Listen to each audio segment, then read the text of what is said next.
আমার উম্মতের সবাই জান্নাতে যাবে, শুধু তারা যাবে না যারা অস্বীকার করে।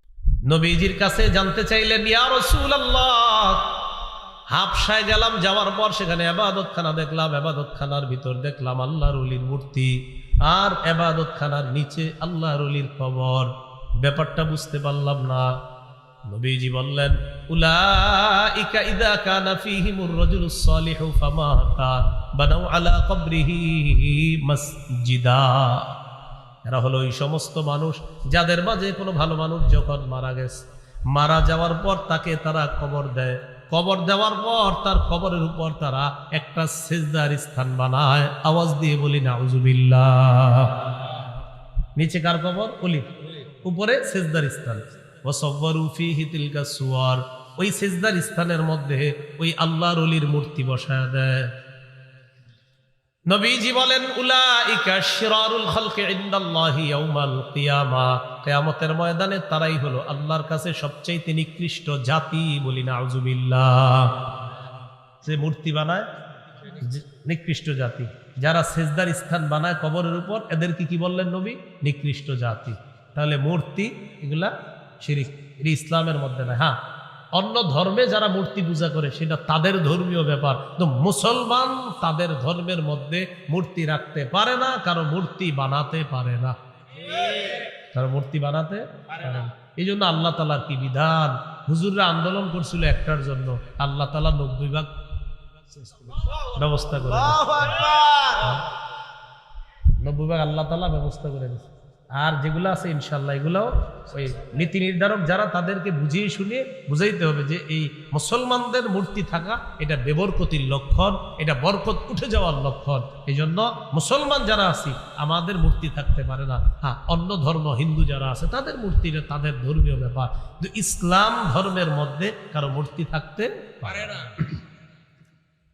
তাহলে এখানে দুইটা শিরিকের গন্ধ, একটা গেল সিজদার স্থান বানাইছে, আর একটা মূর্তি। নবী বললেন এরা সবচেয়ে নিকৃষ্ট জাতি। এখন আমি আপনাদের কাছে জানতে চাই, কবর কেন্দ্র করে সিজদার স্থান বাংলাদেশে না থাকলেও পৃথিবীতে আছে না?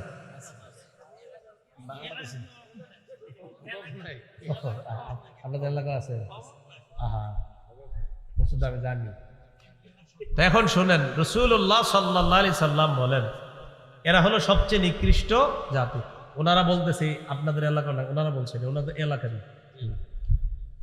এবার দেখেন নবীজি কি বলে। মুসনাদে আহমদের বর্ণনা, قال رسول الله صلى الله عليه وسلم إن من شرار الناس من تدركهم الساعة وهم أحياء। পৃথিবীর মধ্যে সবচেয়ে নিকৃষ্ট মানুষ দুই জাতি। এক নাম্বার, যারা জীবিত থাকতে তাদের কাছে কিয়ামত আসবে তারা সবচেয়ে নিকৃষ্ট। যারা জীবিত আর কিয়ামতটা আসবে তারা সবচেয়ে নিকৃষ্ট। দুই নাম্বার, ওয়াল্লাযীনা ইয়াত্তাখিযুনাল কুবুরা মাসাজিদা, যারা কবরকে সিজদার স্থান বানায় তারা হবে সবচেয়ে নিকৃষ্ট। বলি নাউজুবিল্লাহ। সবচেয়ে নিকৃষ্ট। নবীজি ইন্তেকালের 5 দিন আগের একটা হাদিস শোনাই, শোনামুনি। ইন্তেকালের 5 দিন আগের হাদিসটার গুরুত্ব কম না অনেক বেশি? সহিহ মুসলিমের বর্ণনা 1075 নম্বর হাদিস, মাদ্রাসার পাঠ্যপুস্তক অনুসারে 532 নম্বর হাদিস। এই হাদিসের মধ্যে আছে, ক্বালা রাসূলুল্লাহ সাল্লাল্লাহু আলাইহি ওয়াসাল্লাম, নবীজি বলেন, আলা ওয়া ইন্না মান কানা ক্বাবলাকুম ইত্তাখাযু কুবুর আমবিয়াইহিম ওয়া সালিহিহিম মাসাজিদা। তোমাদের পূর্বের জাতি তাদের নবী আর ওলিদের কবরকে সিজদার স্থান বানিয়েছে। আলা ফালা তাত্তাখিজুল কুবুর মাসাজিদা, তোমরা কবরকে সিজদার স্থান বানাবা না। আনহাকুম আন যালিকা, আমি নবী তোমাদেরকে মায়া করে বিষয়টা নিষেধ করে গেলাম। মায়া করে নবী আমাদেরকে নিষেধ করে যাচ্ছে ইন্তেকালের 5 দিন আগে, উম্মত কবরকে সিজদার স্থান বানায়ও না। অতীতের জাতি তাদের নবী ওলিদের কবরকে সিজদার স্থান বানিয়েছে, আমি নবী তোমাদেরকে বড় মায়া করি, এই কাজ তোমরা করো না, সিজদার স্থান বানায়ও না। কয়েকদিন আগে কথাটা বলছি ইন্তেকালের। এবার একটা হাদিস শোনাই, ইন্তেকালের দিনের হাদিস, যেদিন ইন্তেকাল করবে, তাহলে এটার গুরুত্ব আরো বেশি। সহিহ বুখারীর বর্ণনা 435 নম্বর হাদিস, লাম্মা নুজিলা বিরাসূলিল্লাহি সাল্লাল্লাহু আলাইহি ওয়াসাল্লাম, যেদিন নবীজি ইন্তেকাল করবে মুমূর্ষু অবস্থা, কানা ইয়াতরাহু খামিসাতান আলা ওয়াজহিহি তাফিকা ইয়াতরাহু খামিসাতান আলা ওয়াজহিহি, নবী তার চেহারা মুবারকের উপর একটা কাপড় দিস, কাপড় এইভাবে একটা কাপড় দিস। যেদিন ইন্তেকাল করবে সেদিন তার চেহারা মুবারকের উপর একটা কাপড় দিস। ফাইদা তাম্মা, যখন নবীর প্রাণটা বের হবে অবস্থা, কাশাফাহা আন ওয়াজহিহি, চেহারা থেকে কাপড়টা সরায়া ফেলছে। ইন্তেকাল করার দিন কাপড় দিস, যখন প্রাণটা বের হবে কাপড়টা সরিয়ে দেবে।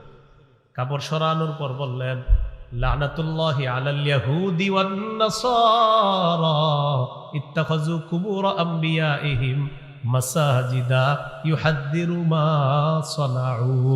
নবীজি বললেন, ইহুদিদের উপর আল্লাহর অভিশাপ, খ্রিস্টানদের উপর আল্লাহর অভিশাপ, তারা তাদের নবীদের কবরগুলা সিজদার স্থান বানিয়েছে। সতর্ক করে দিচ্ছে উম্মত, আমার কবরকে সিজদার স্থান বানাবে। তাহলে 5 দিন আগে নিষেধ করলেন, ইন্তেকালের দিনও নিষেধ করলেন, তাহলে বিষয়টার গুরুত্ব কম না অনেক বেশি? এই জন্য প্রিয় ভাইয়ারা, কবর কেন্দ্রিক সেজদা আল্লাহ রসুল নিষেধ করছেন। সেজদা দিতে হয় শুধু কাকে? আল্লাহ। আল্লাহ কথাগুলা বুঝার তৌফিক দান করেন। এবার আমার সাথে বলেন, কবরকে কেন্দ্র করে মেলা বসানো নিষেধ। সবাই বলেন দলিল, বলেন দলিল। আবু দাউদের 2042 নম্বর হাদিস। কবর কেন্দ্র করে কি বলানো নিষেধ, কি বসানো নিষেধ? দলিল আবু দাউদের 2042 নম্বর। قال رسول الله صلى الله عليه وسلم لا تجعلوا بيوتكم قبورا ولا تجعلوا قبري عيدا। তোমরা তোমাদের ঘরগুলাকে কবর বানাও না। যেই ঘরের মধ্যে কোরআন তেলাওয়াত হবে না, যেই ঘরের মধ্যে জিকির হয় না, তাসবিহ হয় না, আল্লাহর নাম উচ্চারণ হয় না, ওই ঘরটা কবরের মতো হয়ে যায়। নবী বললেন, তোমরা তোমাদের ঘরগুলাকে কবর বানাও না। এরপর বললেন, ওয়ালা তাজআলু কবরি ঈদা, আমার কবরকে কেন্দ্র করে মেলা বসাবা না, উৎসব বসাবা না। আমার কবরকে কেন্দ্র করে মেলা বসাবা না, উৎসব করবা না। আমাকে যদি মোহাব্বত করতে চাও, সাল্লু আলাইয়া, বেশি বেশি আমার উপর দুরূদ পড়বা। ফাইন্না সালাতাকুম তাবলুগুনি হাইসু কুনতুম, তোমরা যখনই দুরূদ পড়ো, যেখানেই থাকো, তোমরা বিবারিয়া থাকো আর বাংলাদেশের যেখানে থাকো, সারা পৃথিবীর যেখানে থাকো, দুরূদ পড়া মাত্রই তাবলুগুনি, আমি নবীর কাছে পৌঁছে যায়। সাথে সাথে কার কাছে পৌঁছে যায়?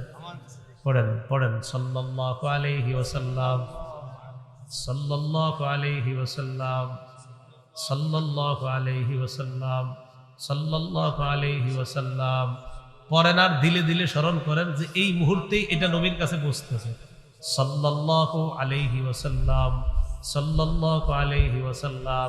যতবার পড়ছি আমরা ঠিক ততবার সাথে সাথে নবীজির কাছে পৌঁছে গেছি। সুবহানাল্লাহ।